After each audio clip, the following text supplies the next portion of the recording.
So hello everyone, my name is Xiaolong Ma from Australian National University. Currently, I'm a postdoc working with Hawaii Kachiji. So today it's a great honor for me to present our recent research work on a new reference Earth model from the global Coda correlation wave field. So as a seismologist, our daily job is to analyze the seismic signals recorded in the seismograms that are recorded by the land-based seismometers and OBS, ocean bottom seismometers. And when the earthquake occurs, the energy released by the earthquake can travel through the inside of the Earth and can be recorded by the large number of the seismic stations that are distributed globally. So without all those seismic stations, our work wouldn't have been finished. And you can see that since the 70% of the Earth's surface is covered by the ocean, so it is quite important for us to deploy the OBS to fill the coverage gap and remedy the dearth of the seismic data from the ocean. And by analyzing the seismic signals in the seismograms, we can explore the Earth's structure and try to understand what's going on down there. So the seismic signals that are used in this study is called Seismic Coda, and which is usually defined as a tail of the seismogram.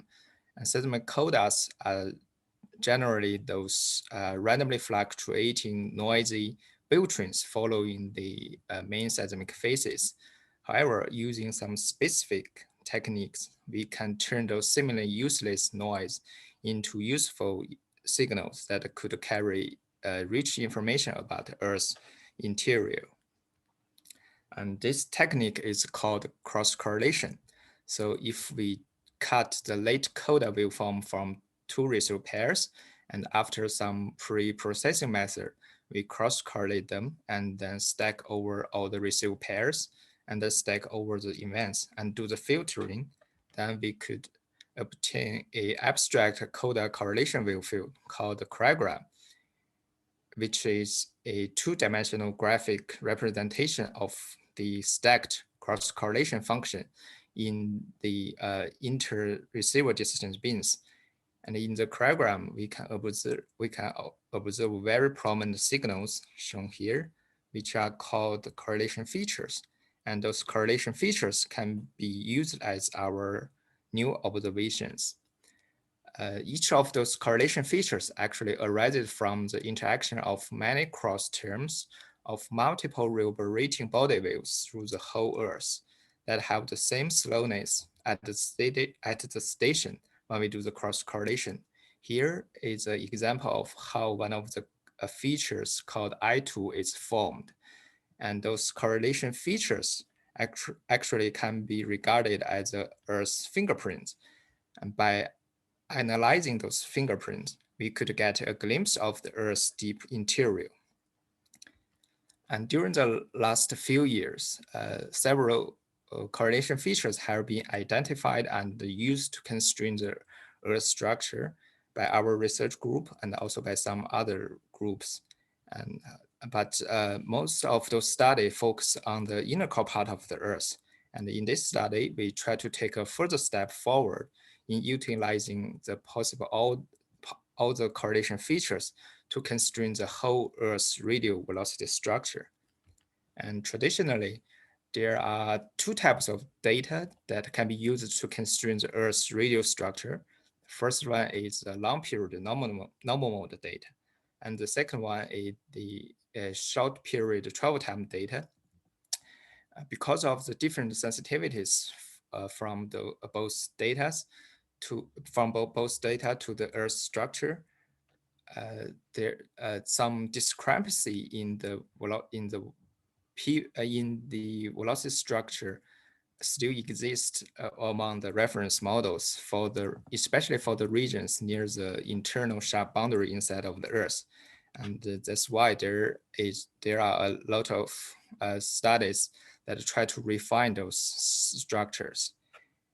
And here in this study, we try to use the correlation features as our new type of observations that are different from the travel time or the normal mode data to constrain the whole Earth structure to try to resolve those discrepancy for the regions near the internal sharp boundary. Here I compute the synthetic correlogram for a Earth's reference model called PRIME.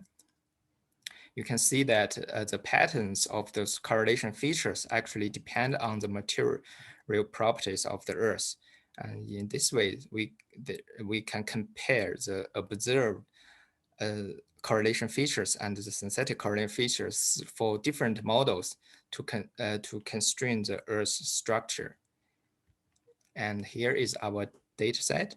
We used 10 large thrust or reverse thrust earthquakes, and we cut the late Coda waveforms in the time window between 3 hours and 9 hours after the event initiation.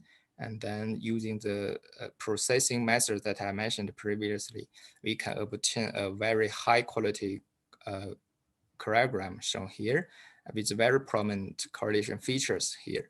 And then we select those correlation features as our observation. And based on a forward modeling method, we construct a variety of candidate models using a linear combination of 4 base models and then we compute this 9-hour-long synthetic seismograms for different candidate models using the same events and station as observation, and then we process the synthetic seismograms in the same way as the observation to obtain the synthetic correlogram. And to quantitatively measure the fitness for each candidate model, we compute 3 measurements of fit to compare the observation shown by the black lines with the synthetic shown by the red lines. And then we use the summed up values for all this correlation features as a fit criterion to search for the best fitting model to our observation. And after the grid searching, we define our best fitting model as CCRAM, which is an acronym for Coda Correlation Reference Earth Model. So this model can provide a optimal representation of the correlation features in the global correlogram. And also it displays different velocity profiles in the region near the internal discontinuities. Here I show the velocity profiles as a function of depth among different models for the region near the internal sharp boundaries. So generally the CCRAM can display a relatively slow velocity profiles.